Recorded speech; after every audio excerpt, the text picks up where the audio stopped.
and loved his money more than helping people with problems. Okay? Next one we think about is the rich man who refused to help feed Lazarus sitting in his gate full of sores. Lazarus was a poor man. He was sitting in the gate of the rich man and begging for food. And he said, if only I can eat the crumbs that fall from the rich man's table. And the rich man would not even give him the crumbs that fell from his table. He put them in the garbage tin, or probably give them to the dogs instead of giving them to the poor man. And what an example of selfishness that rich man was. And he was so selfish, when he died, he went straight to hell. And Lazarus was in paradise. Okay, and the roles were switched. Lazarus was comforted, and the rich man was tormented. Whereas in life, the poor man was tormented, and the rich man was comforted. Okay? So, think about being having concern for suffering poor people. Okay, another example is Pharaoh in Exodus chapter 5, verse number 2. Pharaoh said, who is the Lord that I should obey his voice to let Israel go? I know not the Lord, neither will I let Israel go. He was about to get educated in who the Lord was, eh? He step one, he went to the school of learning about Jehovah God being the one true God. I know not the Lord. Well, you're about to find out, mate. You've got 10 plagues ahead of you. You're going to lose your firstborn, you'll lose all your money, you'll lose a lot of your population, and plagues will mess up your life and mess up your country, all because you were so greedy and you would not let Israel go. If you had let Israel go, day one, he would have missed out on all those plagues, and he would have had his son to take the throne in his place. But he was so selfish and couldn't care two hoots about the Israelite people, and he oppressed them, and he used them and enslaved them and whipped them and would not let them go. Selfish character, amen?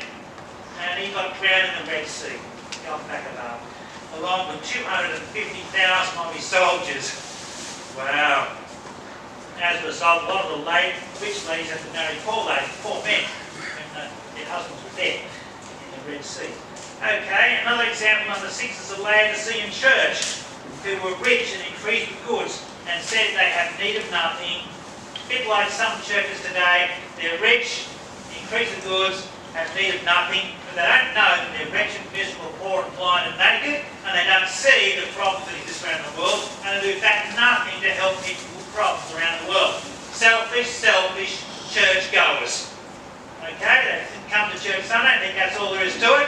Do in fact nothing to help anybody. Very, very simple. And the fourth point this morning is, how can we conquer selfishness? How can we conquer selfishness? Anyone got any suggestions? Read your Bible every day, that'll help, and pray.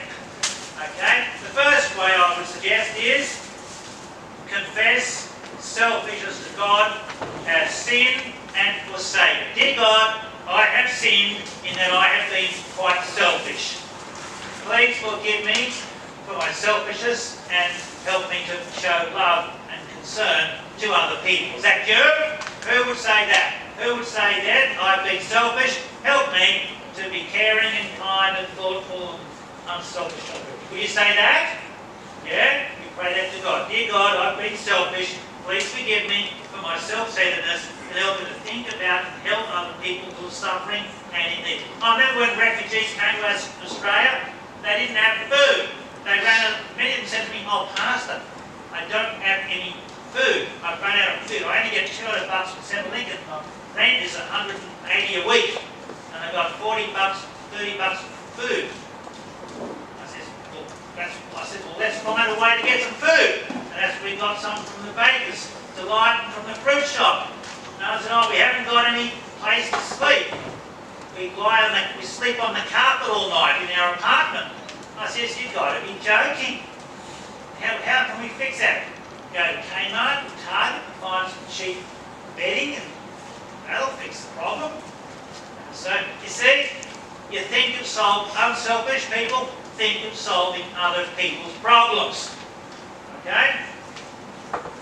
Very important.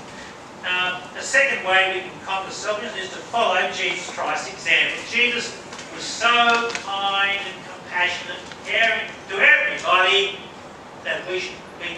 If we say we're Christians, we're saved, we should think like Jesus thinks and behave like Jesus behaves and care for people like Jesus cared for them. And then the third way, we should have compassion on others. Matthew 9 verse number 36 is the next verse on the screen.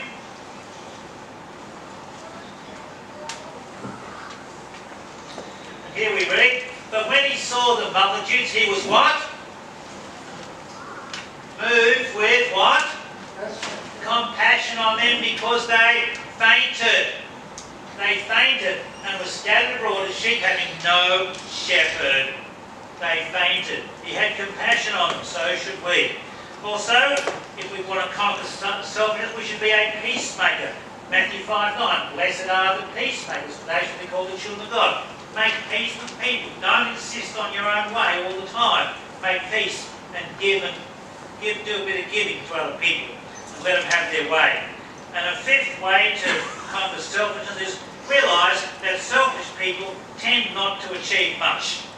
Selfish people don't impact this world for much good at all, because they spend their money on themselves, big fancy yacht, fancy car, fancy this, all the fancy stuff for themselves. And I think about, they could have spent some money on helping other people. Okay? So, be an achiever, and if you're helping use your money for God's purposes, you will be an achiever. I would prefer to be an achiever than to be filthy rich. I really would.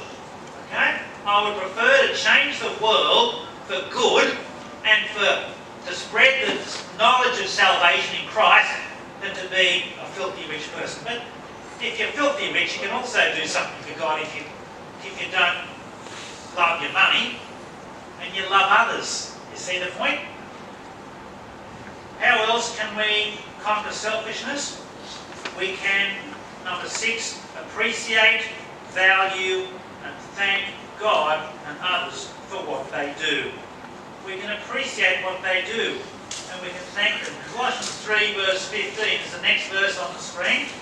And you appreciate and value what God does. Let the peace of God rule in your hearts, to the which also you're called in one body. And be ye what? Be ye what? Thankful. If you're thankful, you'll tend to be caring and unselfish. If you're selfish, you won't be thankful. Very bad. Okay, next one. Number 7. You will give to people's needs. If people have a need, you'll do your best to give to those people. And as a result, they will be blessed. And we have also next one, number 8. Realise that why should we be unselfish?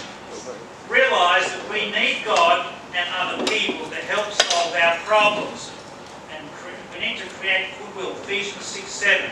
Do you know, here's a reason to be unselfish. We should be unselfish because you need other people to help you. Is that right? You need other people to help you. Okay? And if you want others to help you, you should help them. As a promoter of goodwill. You build goodwill by doing things for others so they will return the favour. Amen? That's so important.